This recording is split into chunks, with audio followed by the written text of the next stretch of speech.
करोडको रूप हाँसो छ लाखको, कति प्यासी होलान् त्यो काखको।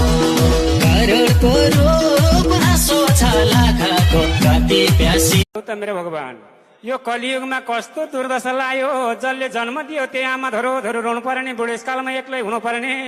उनैका लागि कर्म गर्यो, बाल सेतै फुलायो, छोराछोरी बजार डुलायो। रुँदै रुँदै भित्र पस्नुपर्छ। खाने बेलामा के खाने थाहा छैन, टुङ्गो छैन, गाँसको बाँसको टुङ्गो छैन। परदेशीको छोरो आएको छैन, बुहारीले खबर गर्दै गर्दिन। त्यो बाटो हिँड्दा पनि घरमा झर्दैन, अनि आँसु झर्छ कि झर्दैन। त्यस कारणबाट अहिलेको जमाना यस्तो भयो, पैसाले नातागुता सम्झिने कुनै कुरा भएन। मेरो भगवान, त्यही भएर धोरो धोरो रहेका बाउ आमालाई सम्झेर त्यो गरिएको कर्मका निमित्त कस्तो कर्म गर्यो, जुन कर्मले आज खाना होला। तर यस लोकमा खाना बस्न भए पनि परलोकमा राम्रो हुँदैन। आफूले जस्तो संस्कार सिकायो, आफ्नो छोराछोरी त्यही सिक्ने हो। भोलि आफू पनि रुनुपर्छ, त्यो ज्ञान हुनु पर्यो।